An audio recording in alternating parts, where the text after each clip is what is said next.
జమ్మూ కాశ్మీర్ పహల్గాం ప్రాంతంలో అమాయక ప్రజలను పొట్టన పెట్టుకున్న ఉగ్రవాదులపై కేంద్ర కఠిన చర్యలు తీసుకోవాలని సిపిఐ రాష్ట్ర కార్యదర్శి వర్గ సభ్యులు ఈశ్వరవయ్య, జిల్లా కార్యదర్శి దోనిపూడి శంకర్ డిమాండ్ చేశారు.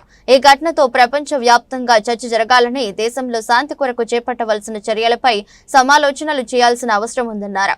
మాటలతో కాకుండా తీవ్రమైన చర్యలతో ఉగ్రవాదాన్ని పూర్తి స్థాయిలో అణిచివేయాలన్నారు. జమ్మూ కాశ్మీర్ పహల్గాం ప్రాంతంలో అమాయక ప్రజలను పొట్టన పెట్టుకున్న ఉగ్రవాదంపై ప్రజాగ్రహం పెల్లువిప్పింది. కేంద్ర పాలకులు చర్యలు చేపట్టి దేశాన్ని కాపాడాలని, సామాన్య ప్రజలను బలిగొన్న తీవ్రవాదానికి వ్యతిరేకంగా సిపిఐ నగర సమితి ఆధ్వర్యంలో విజయవాడ లెనిన్ సెంటర్ నందు సిపిఐ ఆధ్వర్యంలో కొవ్వొత్తుల నిరసన కార్యక్రమం చేపట్టారు. ఈ సందర్భంగా ఎర్ర జెండాలు, ప్లకార్డులు చేత పట్టుకుని ఉగ్రవాదం నశించాలి, ప్రపంచ శాంతి వర్ధిల్లాలి, పాకిస్తాన్ తీవ్రవాదం నశించాలని పెద్ద ఎత్తున నినాదాలు చేసి సంతాప సూచకంగా 1 నిమిషం మౌనం పాటించారు. ఈ నిరసన కార్యక్రమానికి ముఖ్య అతిథిగా విచ్చేసిన సిపిఐ రాష్ట్ర కార్యదర్శి వర్గ సభ్యులు ఈశ్వరయ్య, జిల్లా కార్యదర్శి దోనేపూడి శంకర్ మాట్లాడుతూ ఆహ్లాదకరమైన ప్రదేశంలో చేద తీరుతున్న అమాయక ప్రజలపై తీవ్రవాదులు దాడులు అమానుషమని మండిపడ్డారు. ఈ దాడి తీవ్రంగా కలిచివేసిందని ఆవేదన వ్యక్తం చేశారు. ఈ ఘటనతో ప్రపంచ వ్యాప్తంగా చర్చ జరగాలని, దేశంతో శాంతి కొరకే చేపట్టవలసిన చర్యలపై సమాలోచనలు చేయాల్సిన అవసరం ఉందన్నారు. మాటలతో కాకుండా తీవ్రమైన చర్యలతో ఉగ్రవాదాన్ని పూర్తి స్థాయిలో అణిచివేయాలని కేంద్ర ప్రభుత్వాన్ని డిమాండ్ చేశారు. తీవ్రవాదుల దాడిలో చనిపోయిన 26 మందిలో 15 మంది ముస్లింలే ఉన్నారని, ఈ దాడి ఒక మతంపై జరిగిన దాడి కాదన్నారు. విజయవాడ నగర కార్యదర్శి జి కోటేశ్వరరావు మాట్లాడుతూ అభివృద్ధి చెందుతున్న ప్రాంతంలో దాడికి పాల్పడటం తీవ్రవాదుల దుర్మార్గపు చర్యగా అభివర్ణించారు. దేశ భద్రతకు పెనుసవాలుగా మారిన తీవ్రవాదాన్ని అంతమొదించాల్సిన అవసరం ఉందన్నారు. జమ్మూ కాశ్మీర్లో 28 మంది యాత్రికులను, స్థానికులను ఉగ్రవాద మూకలు దారుణంగా చంపేశాయి. ఇది మారణకాండ. దేశం యావత్తు కూడా తీవ్రంగా ఖండించాల్సింది. అమాయకమైనటువంటి ప్రజలని ఉన్మాదంతో ఉగ్రవాదులు చంపివేయటం చాలా ఘోరం. సిపిఎం తరపున తీవ్రంగా ఖండిస్తూ ఉన్నాం. మరణించినటువంటి వారికి జోహార్లు అర్పిస్తున్నాం. గాయపడిన వారు త్వరగా కోలుకోవాలని కోరుకుంటున్నాం. గత వారం రోజుల నుండి పాకిస్తాన్ సైన్య అధిపతి, కొన్ని ఉగ్రవాద సంస్థలు రెచ్చగొట్టే రీతిలో ప్రసంగాలు చేస్తూ ఉన్న మన కేంద్ర ప్రభుత్వం దీన్ని గమనించడంలో ఎందుకు వైఫల్యం చెందారో భారత ప్రజలకి సమాధానం చెప్పాల్సిన అవసరం ఉంది. అంతేకాదు, ప్రజలకి భద్రత కల్పించడంలో, యాత్రికులకి భద్రత కల్పించడంలో ఇది ప్రభుత్వ వైఫల్యమే అవుతుంది. ఇప్పటికైనా కేంద్ర ప్రభుత్వం వేగంగా స్పందించాల్సిన బాధ్యత ఉంది. మరొక వైపు ఉగ్రవాదానికి మతం అనేది లేదు. ఉగ్రవాదం ఎక్కడ ఏ రూపంలో ఉన్నా అందరూ ఖండించాల్సిందే. ఈరోజు ఈ 28 మంది చనిపోయిన వారిలో హిందూ, ముస్లిం అనే తేడా లేకుండా ఉగ్రవాదులు చంపేశారు.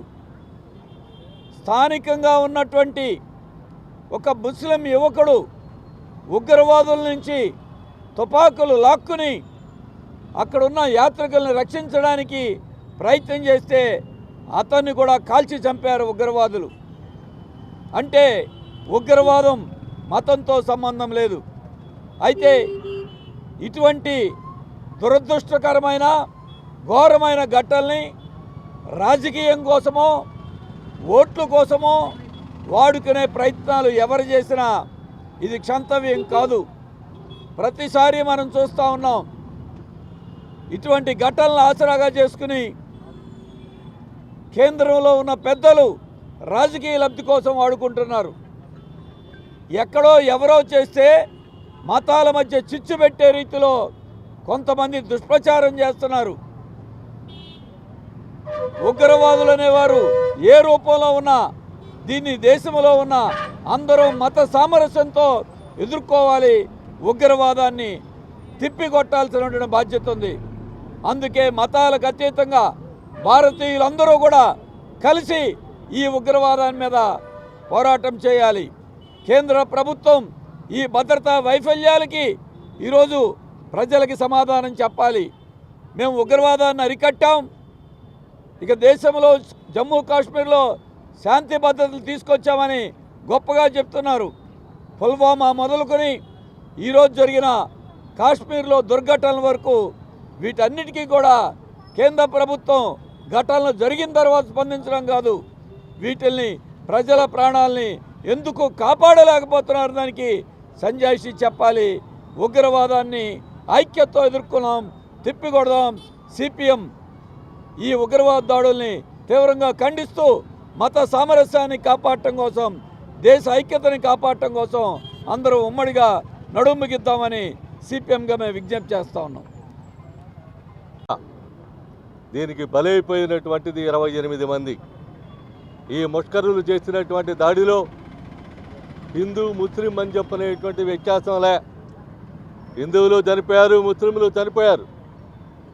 ఈ టెర్రరిజం అని చెప్పనేటువంటిది ఏ వైపు నుండి వచ్చినా, ఎవరు పెంచి పోషించినా దానికి ఫలితం అనుభవిస్తూ ఉన్నారని చెప్పనేటువంటిది ఒకసారి గమనంలోకి తీసుకుంటే, గతంలో 2 ప్రధానుల్ని ఇదే టెర్రరిజం కాటేసింది, కోల్పోవాల్సినటువంటి పరిస్థితి వచ్చింది.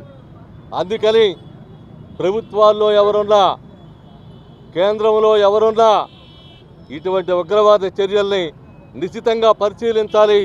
పాక్ ఆర్మీ చీఫ్ అయినా వాడు బాబు ఎవడైనా మీరు గమనించడంలో మీ ఇంటెలిజెన్స్ శాఖ ఏమైందని అడుగుతున్నాం, మీ నిఘా విభాగాలు ఏమైనాయి అని అడుగుతున్నాం.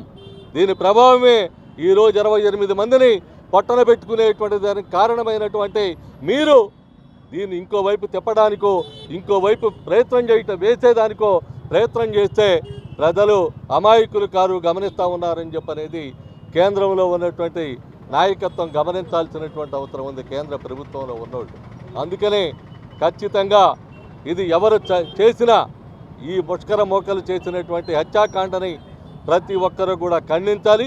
సిపిఎం పార్టీ ఆ రకమైనటువంటి పద్ధతుల్లో ఈరోజు పెహల్గావ్ హత్యాకాండను నిరసిస్తూ ఇక్కడ ఈ కొవ్వొత్తుల ర్యాలీ కూడా నిర్వహిస్తూ ఉంది. రాష్ట్రంలో అనేక చోట్ల ఈరోజు రేపు ఈ కార్యక్రమాలు జరగబోతూ ఉన్నాయని చెప్పనేటువంటిది, అది ఏ టెర్రరిజం అయినా, ఏ మతానికి సంబంధించిందైనా మత సామరస్యం ఉండాలి తప్ప మతోన్మాదం అని చెప్పనేటువంటిది మంచిది కాదు.